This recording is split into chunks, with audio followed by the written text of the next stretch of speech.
Bienvenue si vous nous rejoignez dans 64 minutes. Le Monde en français, place à notre grand temps. Ils sont devenus, en l'espace de quelques semaines, les grands ennemis de l'Europe. Les 28 veulent frapper militairement les trafiquants qui aident les migrants à traverser la Méditerranée. Mais qui sont donc ces passeurs qui opèrent notamment en Libye, en Tunisie ou encore en Slovénie ou à Calais, dans le nord de la France? De quels moyens bénéficient-ils? Leurs affaires sont-elles risquées et rentables? Un journaliste italien indépendant a mené l'enquête. Bonsoir à vous, Giampaolo Musumeci. Merci d'être avec nous. Vous êtes l'auteur donc de cette enquête qui s'appelle Trafiquants d'hommes. Le livre paraît aux éditions Liana Levi. Ce sera en librairie. C'est en librairie depuis le 13 mai. Vous avez réalisé cette enquête avec le criminologue Andrea Di Nicola. Alors, Giampaolo Musumeci, vous avez enquêté sur ces fameux passeurs, ceux au fond que l'on ne voit jamais dans les médias, on ne les entend jamais. Vous les qualifiez vous-même de plus impitoyables agences de voyage au monde. Oui, c'est ici la focale qu'on a décidé d'utiliser cette analogie pour comprendre les phénomènes. Ils sont des entrepreneurs, ils sont des businessmen qui organisent ces voyages, qui organisent différents acteurs. C'est un réseau, c'est pas une pyramide, c'est pas une structure comme la mafia italienne, si vous voulez. Donc, plusieurs acteurs dans des différents pays. S'il y a un boss, le boss, c'est ceux qui arrivent à gérer et à faire être les managers des différents acteurs. Acteurs, ça veut dire ceux qui s'occupent de bateaux, ceux qui s'occupent de camions, des armes, corruption police, faux documents et tout ça. C'est une industrie, c'est un business. La seule mer Méditerranée, nous, on estimons, c'est un business de 300 millions jusqu'à 600 millions d'euros par année. Alors, qui sont ces passeurs? Est-ce qu'il y a un profil type ou est-ce qu'il est varié? Racontez-nous. Nous, on a rencontré, moi et Andrea Di Nicola, 12 passeurs, 12 simples passeurs en prison, aux grands trafiquants en pleine activité. Donc, on a travaillé sur le plan judiciaire et sur terrain. En moyenne, ils sont des hommes, 40 ans, très intelligents, avec beaucoup de talent. Ils sont des entrepreneurs. Donc, ils sont très attentifs. Ils étudient la géographie, les routes. Ils connaissent les terrains, la mer. Ils connaissent les lois. Ils s'en profitent des faiblesses européennes. Ils s'en profitent de la manque des décisions européennes. Ils sont des opportunistes.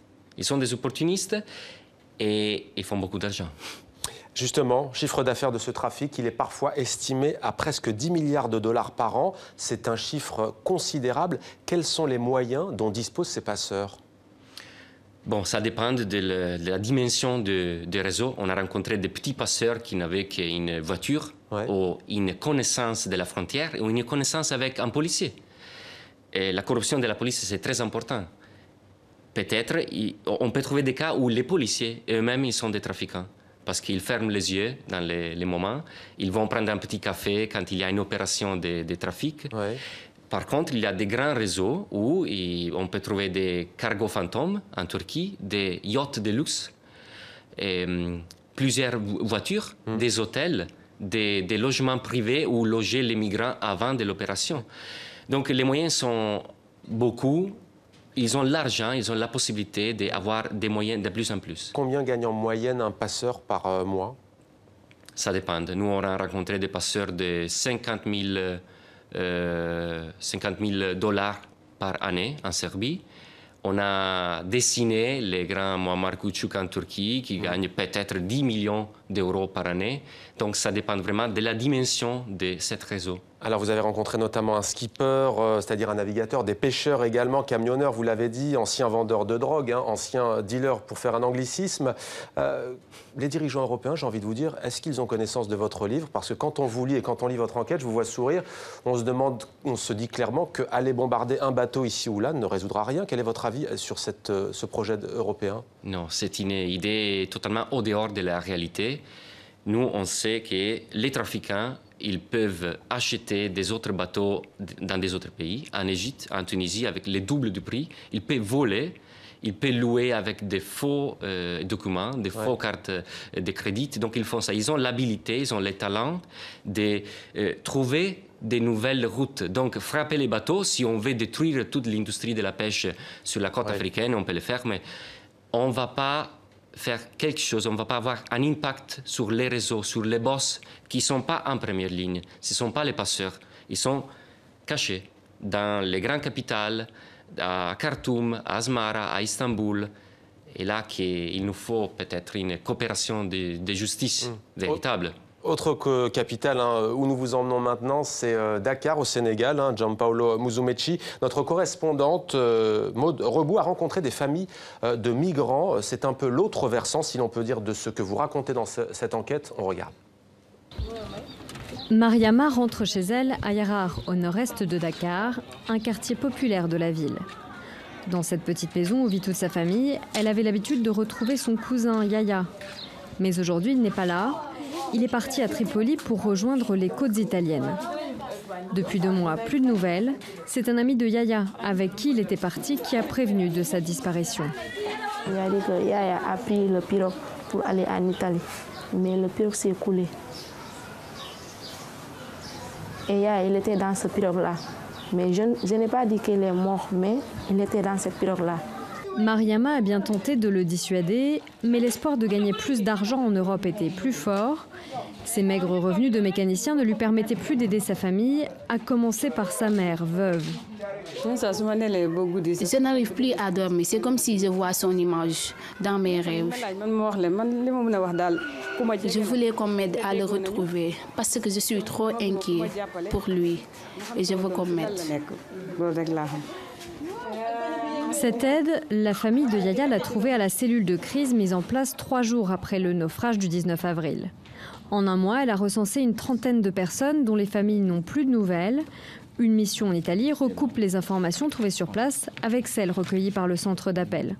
La mission qui va à l'intérieur du pays, qui est déjà constituée, c'est d'aller vers les responsables associatifs, vers les autorités locales, vers les associations de jeunes pour les sensibiliser sur les dangers à emprunter la mer pour se rendre en Europe, mais aussi sur les politiques que nous comptons mener parce que nous avons besoin de nos jeunes pour développer notre pays. La tâche s'annonce difficile. Depuis début janvier, selon les autorités italiennes, près de 2000 Sénégalais ont rejoint les côtes de l'Italie. Gianpaolo Musumeci avec nous en direct sur TV5 Monde, auteur donc de cette enquête Trafiquants d'hommes. Une réaction peut-être à ce reportage. Est-ce que les passeurs que vous avez rencontrés sont conscients de cette dimension humaine et des drames à répétition, des familles brisées ? Oui, ça c'est clair, bien sûr, ils sont conscients. En même temps, ils sont des commerçants de rêves. Des commerçants de rêves, et le rêve européen est trop fort. Et donc, ils jouent sur ça. Mais en plus, je voudrais ajouter qu'ils sont commerçants des droits d'asile. À propos de la manque de l'Europe, la manque de politique et de vision, la plupart des arrivés maintenant, ils sont des réfugiés. Donc, des jeunes qui ont les droits d'exercer l'asile politique, de demander l'asile politique. La manque de l'Europe dans ce sens-là, il les force à se mettre dans les bras des trafiquants, donc des organisations criminelles. Ils sont forcés de payer $10 000 pour sauver leur vie et exercer un droit reconnu par la loi internationale. Donc je parle des manques d'Europe parce que ce vide-là est rempli par une organisation criminelle. Et nous sommes coupables. Alors, bien entendu, il est question de Lampedusa dans votre livre. Vous êtes originaire d'Italie vous-même. Il y a aussi les îles tunisiennes de Kerkena, un nom qu'on n'entend pas beaucoup, au fond, dans les journaux télévisés, dans la presse écrite. Peut-être quelques mots sur cette île, ces îles tunisiennes, où vous avez rencontré un pêcheur notamment. Oui, on a bougé jusqu'à Kerkena, en Tunisie, pour chercher des trafiquants. Et les premières rencontres, c'était dans un café. J'ai rencontré un jeune qui m'a dit « Tout le monde ici, ils savent qui sont les trafiquants. Ils ne sont pas trop nombreux, mais on ne peut pas même les nommer, pas maintenant. » Et donc, c'est comme ça qu'a commencé notre voyage à Kerkena. Et on a trouvé un business en chute, parce que la loi répressive tunisienne a arrêté presque totalement le business des trafiquants, mais en même temps, on a retrouvé les mêmes stratégies, les mêmes façons de travailler. C'est cette petite ligne rouge qui est la liaison entre les 12 trafiquants qu'on a rencontrés. Et en peu de mots, c'est l'entreprise, c'est faire de l'argent. Votre livre se lit comme un roman, c'est précis, imagé. Votre livre fourmille de détails et d'ailleurs de choses que l'on n'imagine pas, encore une fois, au quotidien, parce qu'il s'agit des trafiquants, mais aussi des migrants, de ce qu'ils vivent. Il y a l'odeur du vomi, par exemple, sur le bateau. Il y a les bagarres qui éclatent entre migrants et ceux qui se font parfois piéger par 2 choses. La ligne de flottaison du bateau, plus basse que la normale, dites-vous, et la peur dans le regard. Oui. Et la peur, c'est le même sentiment que quelques passeurs, quelques trafiquants peuvent avoir. Et alors, il y a la violence. Les trafiquants tunisiens, il m'a dit, parfois j'ai peur parce que s'il y a une bagarre avec les grandes vagues, c'est un problème. Et alors, je lui ai demandé, mais est-ce que la violence, c'est une partie de ton travail? Oui. Parfois, je dois frapper les gens parce que sinon, on est mort. Est-ce que ces trafiquants prennent des risques? Un passeur vous explique par exemple que la seule chose qui peut le trahir, c'est la peur, le stress quand il se fait inspecter. C'est en fait un trafic, on a le sentiment, pas très risqué. C'est un métier entre guillemets, hein, bien sûr, un métier criminel, mais c'est un métier. Ils ont une carrière criminelle, une éducation sentimentale criminelle. C'est un métier difficile. Avec beaucoup de risques, avec beaucoup de stress, il faut gérer la police. Qu'est-ce qu'ils risquent aux yeux de la loi s'ils se font attraper? Les passeurs en Tunisie me disaient je n'ai pas peur de la police parce que j'ai les mecs dans mon quartier qui vont me défendre. Mais en même temps, maintenant, il y a peut-être un peu plus de pression sur ces phénomènes, donc je suis sûr qu'ils commencent... En Italie, on a vu des arrestations d'ailleurs récemment. Oui, mais encore une fois, ce sont des arrestations de petits passeurs. Oui. Les grands boss, les grands chefs, ils sont bien cachés. Donc pour eux, les risques sont moindres. Oui. Peut-être juste pour finir quelques mots, vous disiez tout à l'heure que l'Europe jette en fait les réfugiés dans les bras de ces trafiquants. Quelle proposition vous feriez? Certains parlent par exemple de visas payants. Est-ce que c'est une piste qui vous paraît crédible? Pourquoi pas? Le but doit être de voler les business de les mains de ces trafiquants-là. Il faut permettre aux Syriens, aux Somaliens, aux Érythréens et aux gens qui ont les droits d'une protection internationale d'exercer les droits. Donc on peut penser à des corridors humanitaires, on peut penser à des centres de la demande d'asile très proches aux pays en guerre. On ne peut pas mourir dans les Sahel pour exercer un droit. Ça, c'est étonnant, ce n'est pas digne d'un continent civil comme nous. Comment est accueilli votre livre en Italie en quelques mots?